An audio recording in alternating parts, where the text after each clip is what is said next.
بسم اللہ الرحمن الرحیم۔ السلام علیکم۔ میں ہوں اعجاز علی اور خوش آمدید کہتا ہوں آپ کو اپنے چینل سبق کہانی میں۔ مگر آگے بڑھنے سے پہلے نئے آنے والے دوستوں سے گزارش ہے کہ میرے چینل کو سبسکرائب کر لیں۔ چلتے ہیں آج کی کہانی کی طرف۔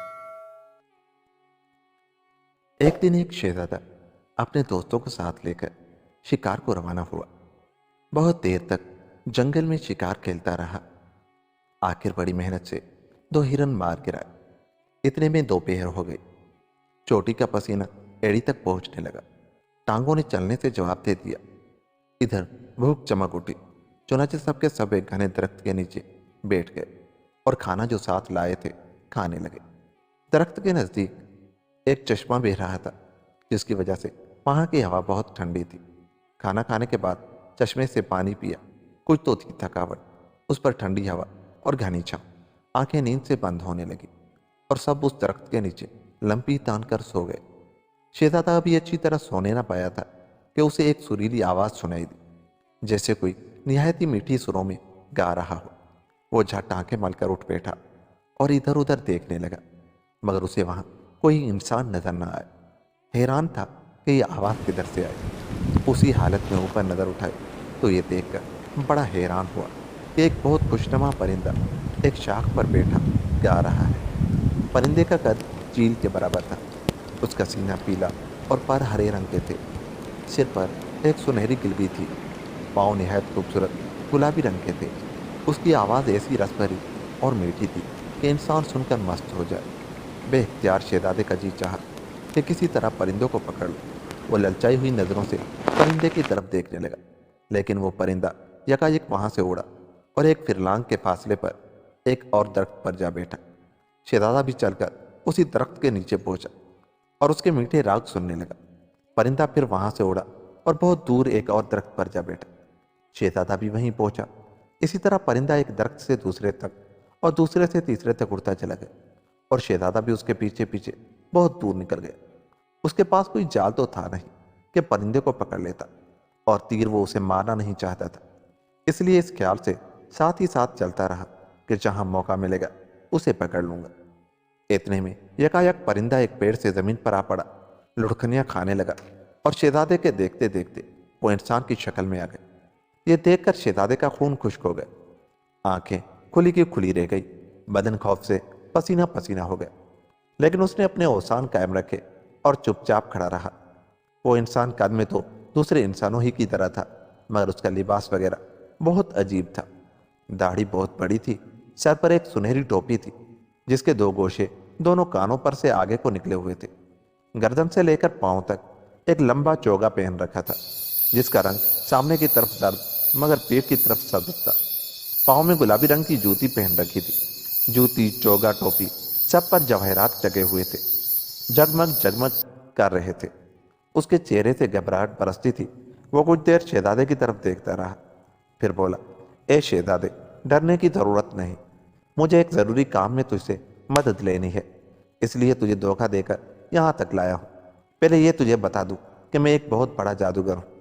شہزادہ ابھی تک گمسم کھڑا تھا اور دل میں سوچ رہا تھا کہ جادوگر سے پالا پڑا ہے، معلوم نہیں اب کن مصیبتوں کا سامنا ہو۔ اف! جادوگر شہزادے کو ہاتھ سے پکڑ کر ایک طرف کو لے چلا۔ انہیں بہت دور تک پیدل نہ چلنا پڑا، کیونکہ تھوڑی ہی دیر میں وہ ایک درخت کے نیچے پہنچے جہاں 2 گھوڑے کھڑے تھے۔ گھوڑوں کا رنگ بالکل سفید تھا اور ان کے بازوؤں پر 200 پر لگے ہوئے تھے۔ جادوگر شہزادے کو ان کے نزدیک لے جا کر بولا، لو، تم ایک گھوڑے پر سوار ہو جاؤ، ڈرو مت، کوئی تکلیف نہ ہوگی، ہمیں بہت دور جانا ہے، ہاں ذرا گھوڑے پر سنبھل کر بیٹھنا۔ شہزادے نے اس کے حکم کی تعمیل کی اور اچک کر ایک گھوڑے پر ہو بیٹھا۔ جادوگر نے بھی ایسا ہی کیا۔ ان کے سوار ہوتے ہی گھوڑے یکایک اوپر کو اٹھتے ہوئے معلوم ہوئے اور پھر آندھی کی سی تیزی کے ساتھ ایک طرف روانہ ہو گئے۔ گھوڑے سارا دن اپنی اسی چال سے اڑتے رہے اور شہروں اور جنگلوں اور دریاؤں اور پہاڑوں پر سے گزرتے چلے گئے۔ آخر کہیں شام کے قریب انہوں نے زمین کا رخ کیا اور پلک چھپکتے میں زمین پر آ کھڑے ہوئے۔ جس مقام پر یہ اترے اس کے چاروں طرف اونچے اونچے پہاڑ کھڑے تھے۔ جادوگر گھوڑے پر سے اتر پڑا اور شہزادے سے کہنے لگا، گھوڑے سے اتر کر اسے چھوڑ دو۔ شہزادے نے ایسا ہی کیا۔ چھوٹتے ہی دونوں گھوڑے فوراً غائب ہو گئے۔ جادوگر اب ایک طرف کو چل دیا اور شہزادے کو پیچھے پیچھے آنے کا اشارہ کیا۔ دونوں چلتے چلتے ایک دیوار کے سامنے جا کر کھڑے ہو گئے۔ دیوار سنگ مرمر کی بنی ہوئی تھی اور بہت اونچی تھی۔ جادوگر نے بڑھ کر اس پر ہاتھ رکھا، فوراً ایک دروازہ ظاہر ہوا۔ دونوں اس میں سے گزر کر آگے بڑھے اور کچھ دیر بعد ایک زینہ اترنے لگے۔ یہ زینہ خوب اندھیرے میں تھا، اس لیے شہزادہ آہستہ آہستہ اتر رہا تھا کہ کہیں گر نہ پڑے۔ آخر زینہ ختم ہو گیا اور انہوں نے فرش پر قدم رکھا۔ جادوگر وہاں کھڑا ہو کر کچھ بڑبڑانے لگا۔ شہزادہ چپ چاپ کھڑا رہا۔ اتنے میں یکایک ہر طرف روشنی پھیل گئی، جیسے سورج نکل آیا ہو۔ شہزادے نے دیکھا کہ ان کے سامنے ایک بہت بڑا میدان ہے، جس کے بیچ میں ایک بہت خوبصورت محل کھڑا ہے۔ محل کے چاروں طرف باغ ہے۔ اس نے جب اوپر نگاہ کی تو چٹانوں کے سوا کچھ نظر نہ آیا۔ جادوگر شہزادے کو لے کر محل کی طرف چل پڑا۔ جب وہ دونوں محل میں داخل ہوئے تو شہزادہ ہر چیز کو آنکھیں پھاڑ پھاڑ کر دیکھنے لگا۔ محل کے اندر کی دیواریں نہایت خوبصورت تھی۔ پتھروں میں بیل بوٹے کھود کر ان میں سونا چاندی بھرا تھا۔ مخملی پردے لٹک رہے تھے۔ چھت پر عجیب طرح کی میناکاری کی ہوئی تھی۔ جادوگر شہزادے کو ساتھ لے بہت سے کمروں میں سے گزرتا ہوا ایک نہایت خوبصورت چھوٹے سے کمرے میں جا کھڑا ہوا اور کہنے لگا، شہزادے، یہ تمہارا کمرہ ہے، تمہیں اس جگہ رہنا ہوگا۔ ہم 2 دن بعد اپنی مہم پر روانہ ہوں گے۔ تمہیں جس چیز کی ضرورت ہو اونچی آواز سے اس کا نام لے دینا، فوراً آپ موجود ہوگی۔ یہ کہہ کر وہ غائب ہو گیا۔ شہزادہ جادوگر کے چلے جانے کے بعد ادھر ادھر دیکھنے لگا۔ کمرہ نہایت اعلیٰ سامان سے سجا ہوا تھا۔ خوبصورت تصویریں دیواروں پر لگی ہوئی تھی۔ ہر چیز سونے چاندی کی بنی ہوئی تھی۔ اسے بھوک لگی تو اس نے زور سے کہا، مجھے کھانا چاہیے۔ کھانا چھٹا موجود ہوا۔ ایک سنہری تشتری میں اعلیٰ قسم کے مزیدار کھانے مختلف برتنوں میں چنے ہوئے تھے۔ شہزادے نے پیٹ بھر کر کھانا کھایا اور پھر ایک مسہری پر پڑ کر سو رہا۔ اب ادھر کا حال سنی۔ کچھ دیر بعد جب ساتھیوں کی آنکھ کھلی تو شہزادے کو وہاں نہ دیکھا۔ ہاتھوں کے طوطے اڑ گئے۔ گھبرا کر جنگل میں ادھر ادھر تلاش کرنے لگے۔ کونا کونا چھان مارا مگر شہزادہ کہیں ہو تو ملے۔ بیچاروں کے ہوش گم ہو گئے۔ سوچنے لگے اب واپس جا کر بادشاہ کو کیا جواب دیں گے، دیکھیں جان بھی بچتی ہے یا نہیں۔ لیکن کرتے تو کیا کرتے۔ آخر ڈرتے ڈرتے بادشاہ کے پاس پہنچے اور سارا حال کہہ سنایا۔ بادشاہ کا حال کچھ نہ پوچھو، تن بدن میں آگ لگ گئی، آنکھوں میں خون اتر آیا۔ کڑک کر بولا، سچ بتاؤ، شہزادے کو کیا ہوا؟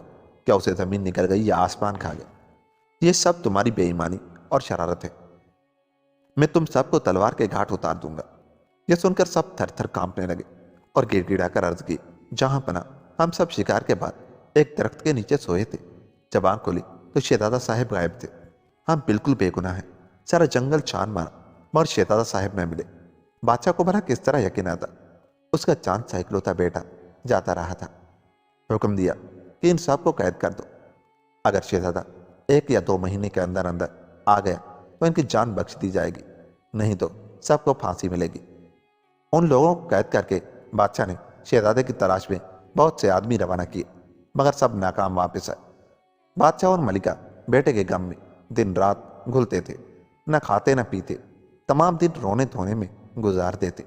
امیر وزیر پریشان اور سب رعایا بے حال تھی۔ ادھر تیسرے دن جادوگر شہزادے کے پاس آیا اور کہنے لگا، آج ہم اپنے سفر پر روانہ ہوں گے۔ اگر میرا کام ہو گیا تو تجھے مالا مال کر دوں گا۔ شہزادے کے دل پر خوف چھا گیا۔ سوچنے لگا، معلوم نہیں وہ کون سا ایسا مشکل کام ہے جو اس جادوگر سے نہیں ہوتا، کہیں جان ہی سے ہاتھ نہ دھونے پڑے۔ جادوگر شہزادے کو ساتھ لے کر محل سے نکل کھڑا ہوا۔ سیڑھیاں چڑھنے کے بعد وہ اسی دیوار کے سامنے آن کھڑا ہوا۔